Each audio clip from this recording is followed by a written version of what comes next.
Welcome to the channel. As always, I'm going to have two links down below in the description box to credit WWE. So this was in Savannah, Georgia. Started off the night with Tiffany Stratton with her in-ring promo about coming a long way in the past year since winning her first Money in the Bank, which I think was roughly about a year ago. Then Alexa Bliss comes out as she also qualified for Money in the Bank, so she's going to potentially end up facing off against Tiffy. She says that she also cashed in on Nia Jax, and she liked her. But she's not too sure about Tiffy because she doesn't know her, so it wasn't really like a knock or anything like that. And of course, Charlotte Flair comes out, and she has done it all, except for one thing that I actually did not know she didn't do. I forgot that she's never won a Money in the Bank. And wow, is she ever getting the dirty Dom treatment? If anything, with the booze, if anything, the crowd loves Dom now. They hate Charlotte. Well, they don't hate her, but you know what I mean. So Julia, SmackDown debut in the Money in the Bank triple threat qualifier versus Flair and Zelina Vega. Julia wins by pinning the U.S. champ Zelina Vega. Dakota Kai still better than Vega and Julia. I'm just saying. I like Julia though. She's not bad. And I know I keep harping on about that. You know what? Just like Michael Cole said about Gunther, I'm allowed to share my thoughts and express how I feel inside. You don't have to agree with me. It's really not that big of a deal. I'm glad that Charlotte didn't win, actually, and give it to somebody else because she's done a lot. And I got something in my eye, and that's okay. The show must go on. That's basically me there. Soon. I'll get to that. Tommaso Ciampa defeats Chris Sabin. This was a nice one-on-one match because I've often said that pacing is better for obvious reasons. You can still have great pacing in a tag match that's actually better paced than a singles match. But generally speaking, if everything is going well, I just much prefer a one-on-one match. I don't like fatal four-way. Well, I mean, they can be kind of exciting, but in the end, I'm more of a one-on-one kind of person.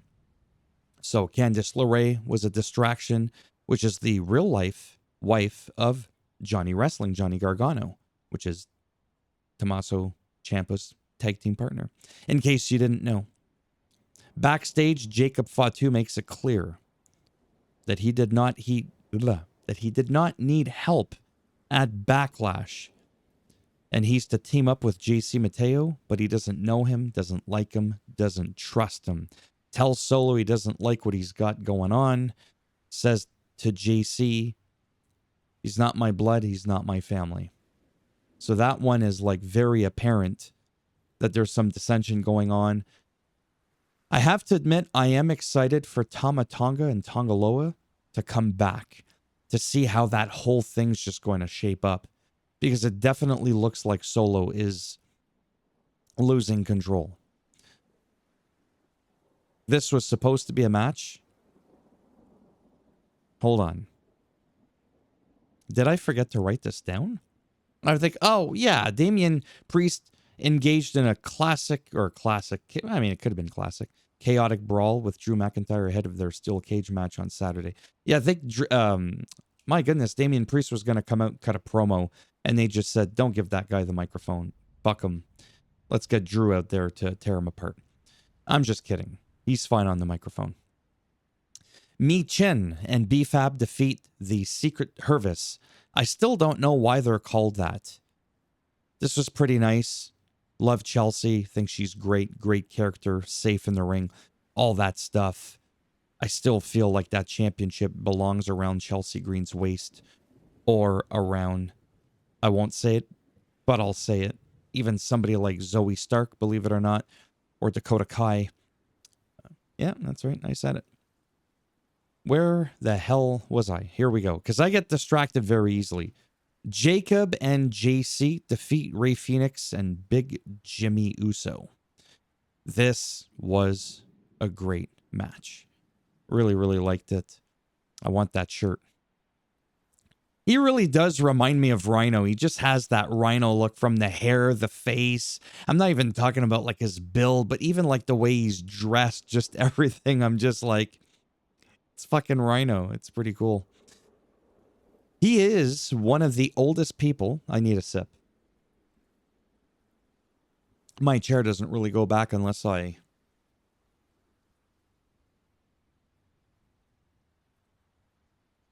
And I almost headbutted my microphone. That's how I got that scar.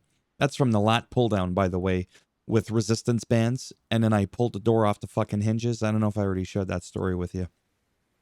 And the door smashed in my face. The black piece smashed in my face. Could have smashed my eye, my fucking teeth. Might have straightened them out a little bit better. Anyhow, getting off track here, and that's okay. It's my show. That's why 5 people watch my videos. Where was I going with this? Yeah, so this was great. Okay, this was cool for a couple of reasons. It was serious. You could still tell there was a part of that R-Truth vibe to him, but this was no fun and games for him. Just sharing stories about his history, about how he feels about John Cena, and how he wants to beat the hustle, loyalty, and respect back in his ass. I personally wouldn't want to, okay?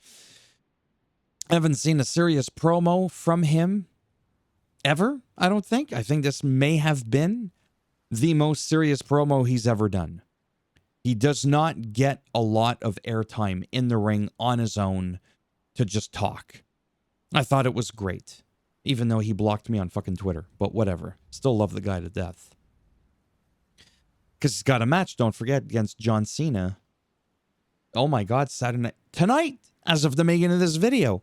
First time, I believe, since 2011 that they've had a match. So it's been a few weeks. Money in the Bank triple threat qualifier. LA Knight pins Nakamura after Aleister Black masses Nakamura. Really, really enjoyed this. Aleister Black, man, he did a couple of moves back to back that was like, oh, that had to hurt. And he just kept going because he's like a machine. And, yeah. And then last but not least, very happy about this. Wyatt 6 are back. They wipe out the Street Profits with Fraxium during their tag team match, including DIY. The whole thing got thrown out, ended up in a no contest, including DIY. I think I said that already. Usually they're kind of face in that they only go after certain people, but they still chose to go against Fraxium. I doubt Fraxium did anything wrong. I think it's just they want to make their presence known. They're going after the tag team division. Who knows? We could see Dexter Loomis and, you know, this guy. I'm not going to pretend like I remember his name. I know that that's Eric Rowan. Could be Eric Rowan. Maybe they want to go for some tag team gold. It's really hard to say. So Uncle Howdy had a nasty Bo Dallas, the real life brother of Bray Wyatt. I say all this in case you don't know.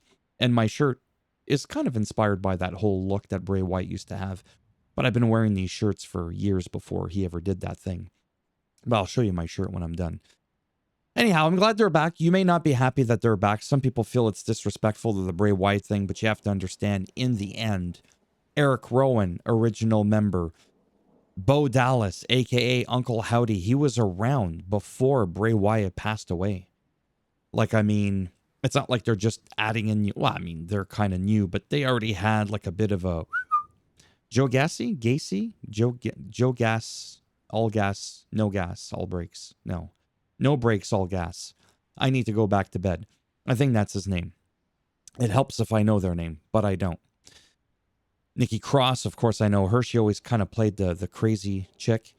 Well, they just kind of fit. Again, Braun Strowman could have been in here. Don't forget, there's also a history with Karrion Kross. That man needs more fucking airtime. Jesus Christ, you got lightning in a bottle. You got a whole goddamn storm in a bottle, not just a lightning with that man. Yeah, that's right. I said it. And it's not up for debate. They have history back when they were on Raw. Now they're all on SmackDown. Something can be done there. We could have Uncle Howdy along with Karrion Kross, and we could do something. Well, I can't do anything, but they can do something with that. I hope they do something with that. They might not. And then don't forget Alexa Bliss, the whole like doll thing. She was talking to her doll backstage when Charlotte Flair thought that she was talking to her and she wasn't. Get it? There's history again. Remember Bray Wyatt, Alexa Bliss, right? So it's not like it's all completely crazy. So there's a lot that could be brewing in there. And I'm not too sure if they're going to do anything with it. Not like I'm a genius when it comes to creative writing here. And that's it. 10 minutes. That's enough. Thumbs up as always if you liked the video. It does greatly help support the channel. Thumbs down if you didn't like it. Whatever. I don't care. I'm having fun. You want to subscribe? Great. If not, whatever. Thanks for stopping by anyways. Take care. And don't get too excited now. But I'm going to stand up a little bit just to show you one of my shirts. Every time I wear one of these fancy Hawaiian-y kind of shirts, I'll show them to you. Because it has to do with wrestling. It has to do with the whole Bray Wyatt look thing. Except for the hair. I'm the complete polar opposite of that.